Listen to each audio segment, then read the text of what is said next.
Hello everyone, कैसे हैं आप सब। तो जैसा कि पैसिव वॉइस की सीरीज़ में आज हम पढ़ने वाले हैं परफेक्ट टेंस। और परफेक्ट टेंस में सबसे पहले प्रेजेंट परफेक्ट की कुछ एग्जाम्पल लिख रखे हैं हमने, और फिर उसके बाद हमने पास्ट परफेक्ट की कुछ एग्जाम्पल लिख रखे हैं। तो इनके बारे में जानते हैं। और इससे पहले अगर आपने इसका बेसिक वीडियो नहीं देखा पैसिव वॉइस का एक्टिव पैसिव, जो इसमें हमने बेसिक के बारे में बताया है, तो सबसे पहले आप इसको देखिएगा। इसको देखेंगे तो आप इजीली इसको समझ पाएंगे, नहीं तो आपको बहुत सारा कन्फ्यूजन होगा। इसलिए सबसे पहले आप उसको देखिए, फिर इसके बाद इसको देखिए, बहुत इजी तरीके से आपको समझ में आएंगे। ठीक है, तो चलिए शुरू करते हैं। इसमें तो हम सीधा सीधा बनाएंगे पैसिव वॉइस, और रूल हैं, रेगुलेशन, वो हमने आपको सीधा बेसिक में बता दिए हैं। तो रूल वही है, तो बस हमें फॉलो इम्प्लीमेंट करना है, इसमें फॉलो करना है कि किस तरह से करते हैं। चलिए देखते हैं। तो जैसे कि टेंस पहचानना तो आना ही चाहिए। सबसे पहले आप प्रेजेंट परफेक्ट टेंस की हेल्पिंग वर्ब जानिए, हैज हैव होती, आपको पता ही होगा। पास्ट परफेक्ट में एक ही हेल्पिंग वर्ब होती है, वो है हमारी हैड। बाकी अब इसमें बस उसी का यूज होना है। तो प्रेजेंट परफेक्ट टेंस है, तो हमने परफेक्ट टेंस को किस में बताया है? परफेक्ट टेंस को हमने बताया परफेक्ट कंटिन्यूस की हेल्पिंग वर्ब लगती है, परफेक्ट कंटिन्यूस की। ठीक है, यानी कि has have, has been, have been में चेंज होगा, और हैड हमारा हैड बीन में चेंज होगा। बाकी वही है, मैन वर्ब की हमेशा थर्ड फॉर्म आती है पैसिव वॉइस में। सब्जेक्ट का ऑब्जेक्ट, ऑब्जेक्ट का सब्जेक्ट बना दिया जाता है। तो बस यही है सब। इसके बाद चलिए देखते हैं। तो इसमें हम देखें, स्नेक हैज़ बाइटन द चाइल्ड, सांप ने बच्चे को काट लिया है। ठीक है, तो इसमें जो क्या है, ऑब्जेक्ट हमारा किसको काट लिया? चाइल्ड। तो क्या या किसको का प्रश्न करने से हमें ऑब्जेक्ट मिल जाता है। तो द चाइल्ड हमारा क्या है? ऑब्जेक्ट है, तो ये हमारा सब्जेक्ट बनेगा, और ये हमारा ऑब्जेक्ट बनेगा। तो और ये हैज हैव है, इसका मतलब प्रेजेंट परफेक्ट टेंस। तो ये किस में चेंज होने वाला है? Has been, have been. Main verb की थर्ड फॉर्म इसमें आती है, तो इसमें कोई दिक्कत नहीं है कि जितने भी परफेक्ट टेंस है उसमें मैन वर्ब की हमेशा थर्ड फॉर्म आती है। टेंस वाले वीडियो भी हमने बना रखे हैं, अगर आपने उन्हें नहीं देखा तो आप जाके उनको भी सर्च करिएगा, देखिएगा। तो चलिए इसको बनाते हैं। तो सबसे पहले क्या लिखेंगे हम? The child, the child. फिर उसके बाद हेल्पिंग वर्ब क्या लगाएंगे इसमें? वही चाइल्ड के हिसाब से, क्या सिंगुलर है तो क्या आएगी? Has been. तो द चाइल्ड हैज़ बीन। उसके बाद मैन वर्ब की थर्ड फॉर्म, तो थर्ड फॉर्म तो उसमें ऑलरेडी रहती है परफेक्ट टेंस में, तो bitten. The child has been bitten. फिर उसके बाद क्या? ऑब्जेक्ट, सब्जेक्ट को हम ऑब्जेक्ट बना देते हैं, किससे जोड़ते हैं? बाई से, बाई ए स्नेक। ठीक है, तो the child has been bitten by a snake. तो ये हमारा बन गया पैसिव वॉइस की बच्चे को सांप के द्वारा काटा गया है। ठीक है, काट लिया गया। The cat has not killed the mice, माने कि माइस, माउस आपने पढ़ा होगा, माउस मतलब एक चूहा, माइस मतलब ज़्यादा चूहे। तो बिल्ली ने चूहे नहीं मारे हैं। तो चूहे हमारा ये ऑब्जेक्ट हो गया, तो सबसे पहले इसी को लिखेंगे, द माइस। अब चूंकि प्लूरल सब्जेक्ट है, तो इसके हिसाब से हेल्पिंग बनी है, उसके हिसाब से तो नहीं, ये तो हमारा ऑब्जेक्ट बन जाएगा। तो इसके हिसाब से ये प्लूरल है, तो क्या आएगी? Have been. The mice have been. इसके बाद मैन वर्ब की थर्ड फॉर्म, किल्ड। अच्छा एक मिनट, इसमें नॉट है, मैं सॉरी पहले से लिख रखे हैं इसलिए ध्यान नहीं दिया। तो इसमें क्या है? हमारा नॉट है, तो इसमें हम बीच में नॉट लगाएंगे। जब भी दो पार्ट में हेल्पिंग वर्ब डिवाइड हो, तो उसको दो पार्ट में, मतलब बीच में नॉट लगाते हैं। तो कहाँ लगाएंगे? Have not been. तो the mice have not been killed. उसके बाद क्या? By the cat. तो इस तरह से the mice have not been killed by the cat. तो इस तरह से ये हो जाएगा हमारा। Someone has stolen my pen. तो ये समवन वाला हमने इसीलिए लिखा कि जो आपने प्रोनाउन में पढ़े होंगे, इंडेफिनिट प्रोनाउन। इंडेफिनिट प्रोनाउन जो भी होते हैं, someone, somebody, nobody, no one, तो इनको हम बाई के बाद लिखना जरूरी नहीं समझा जाता इन सब्जेक्ट को। तो आप लिखें या ना लिखें, वो कैसे, देखिए देखते हैं। जैसे कि इसमें ऑब्जेक्ट है माई पेन, तो हमेशा हमारा सब्जेक्ट ऑब्जेक्ट बन जाता है, ऑब्जेक्ट सब्जेक्ट, माई पेन। इसके बाद हेल्पिंग वर्ब क्या लगाएंगे? सिंगुलर है तो हैज़ बीन, हैज़ बीन हो जाएगा। तो मैं नॉट तो नहीं है, नॉट होता तो हैज़ नॉट बीन हो जाता। ठीक है, तो फिर इसके बाद मैन वर्ब की थर्ड फॉर्म, हेल्पिंग वर्ब के बाद मैन वर्ब की थर्ड फॉर्म, स्टोलन। उसके बाद बाई समवन लिखें या ना लिखें आप, वो कोई ज़रूरी नहीं समझा जाता। तो my pen has been stolen, किसी के द्वारा चुरा लिया गया, यानी कि मेरा पेन चोरी हो गया बस। अगला है हैव आई डन इट। तो हेल्पिंग शुरुआत में क्या वाला, हम इंट्रोगेटिव निगेटिव सभी शामिल करते हैं ताकि आप हर तरह के एग्जाम्पल बना पाएँ। तो जैसे कि ये इंट्रोगेटिव हमारा यस और नो टाइप वाला, तो इसमें ऑब्जेक्ट क्या हमारा इट, तो इट के हिसाब से हेल्पिंग वर्ब बनी है, क्योंकि हेल्पिंग वर्ब तो शुरुआत में ही लगानी है, लेकिन आएगी तो इसके हिसाब से ना जो हम सब्जेक्ट बनाएंगे। तो इट है, इट के हिसाब से क्या नहीं है, हेल्पिंग वर्ब हैज़। तो हम पहला पार्ट पहले लिख देते हैं, फिर दूसरा पार्ट जो है सब्जेक्ट के बाद। तो इसमें सब्जेक्ट क्या है, इट, तो हैज़ इट, फिर बीन, मैन वर्ब की थर्ड फॉर्म इसमें लगी होती है। तो आपने जाना वही उसी रूल से बनाते हैं, हैज़ इट बीन डन, इसके बाद by me, has it done by me. Okay, तो ये हमारा सेंटेंस इस तरह से पैसिव वॉइस हो जाएगा। Why has Ram not seen my picture. तो सबसे पहले हमारा क्वेश्चन वर्ड, तो क्वेश्चन वर्ड ही रहेगा वाई।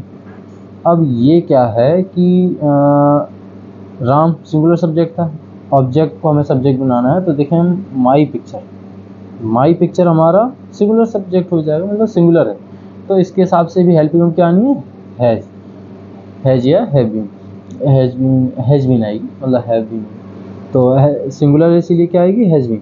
तो क्योंकि पहला पार्ट तो पहले आ जाएगा हैज़, तो दूसरा पार्ट आएगा सब्जेक्ट के बाद, माई पिक्चर, उसके बाद मैन वर्ब की वो माई पिक्चर बीन, उसके बाद मैन वर्ब की थर्ड फॉर्म वो उसमें लगी होती है, तो सीन बाई। अच्छा एक मिनट, नॉट भी है इसमें, तो क्या लिखेंगे, picture not been seen by Ram, इस तरह से राम हमारा हो जाएगा। Why has my picture not been seen by Ram, इस तरह से हो जाएगा। हु हैज़ टॉट, तो अगला वाला सेंटेंस देखें, जैसे कि who has taught it to you, यानी कि इस तुम्हें यह किसने पढ़ाया है, तुम्हें यह किसने पढ़ाया है। तो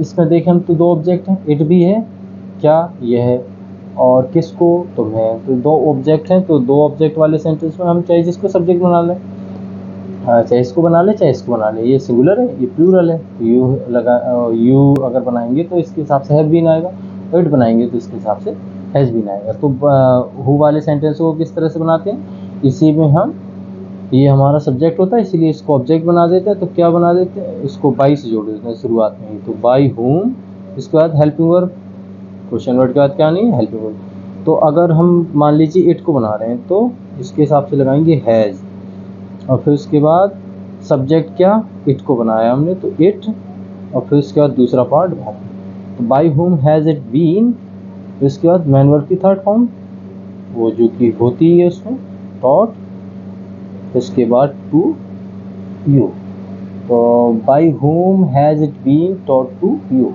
अगर हम बाई द वे इसको बनाते तो इसको यहाँ रख देते बाई होम, फिर उसके बाद यहाँ लगाते have you been taught it, बस इस तरह से बन जाता। अब चूँकि ये लाल से हमने लिख रखे हैं, ये हमारा पास्ट परफेक्ट टेंस के एग्जाम्पल हैं, तो इनको भी ध्यान से देखिएगा। Ramesh had written a letter, तो ए लेटर हमारा ये ऑब्जेक्ट हो जाएगा, तो सबसे पहले हम इसको लिखें, तो ए लेटर, इसके बाद हेल्पिंग वर्ब क्या आनी है, हैड बीन, तो सिंगुलर है चाहे प्लूरल हो, इसमें तो एक ही हेल्पिंग वर्ब होती है। A letter had been, main verb की थर्ड फॉर्म रिटन, तो इसके बाद क्या, बाय रमेश, तो ये हमारा इस तरह से ये पास्ट परफेक्ट का पैसिव वॉइस बन गया, ठीक है। तो ये they had not bought it, तो उन्होंने इसे नहीं खरीदा था या खरीद चुके थे, वे इसे नहीं खरीद चुके थे। तो इट हमारा इसमें ऑब्जेक्ट है, तो इट को इट से बनाएंगे, तो इट, इसके बाद हैड, इसके बाद नहीं है तो नहीं लगाएंगे, फिर been, it had not been, मतलब नॉट कहाँ था, दोनों हेल्प जो दो पार्ट में डिवाइड है उसके बीच में आएगा हेल्पिंग वर्ब, दो पार्ट में डिवाइड है, हैड बीन, इसके बीच में हैड नॉट बीन, इसके बाद मैन वर्ब की थर्ड फॉर्म जो कि होती है इसमें बॉट बाय देम, तो इस तरह से ये हमारा it had not been bought by them, इस तरह से ये हो जाएगा। अगला had you seen the Taj, तो हमारा ऑब्जेक्ट क्या है, द ताज। क्योंकि हमें हेल्पिंग वर्ब आगे है तो आगे ही लगानी पड़ेगी पैसिव वॉइस में ही। तो इसमें तो सिंगुलर प्लूरल का कुछ रहता नहीं, पास्ट परफेक्ट की हेल्पिंग वर्ब है तो पास्ट परफेक्ट में तो एक ही हेल्पिंग वर्ब होती है हमारी, हैड ही। तो द ताज हो चाहे प्लूरल सब्जेक्ट हो, हमें हैड ही लगाना है। तो हैड, तो इसके बाद the Taj, had the Taj, तो इसके बाद दूसरा पार्ट बाद में आएगा, been, had the Taj been, main verb की वही third form, seen by you, तो had the Taj seen by you, इस तरह से ये बन जाएगा हमारा वाई हैड मोहन। तो अगला है why had Mohan told a story, तो हमारा ऑब्जेक्ट स्टोरी हो गया।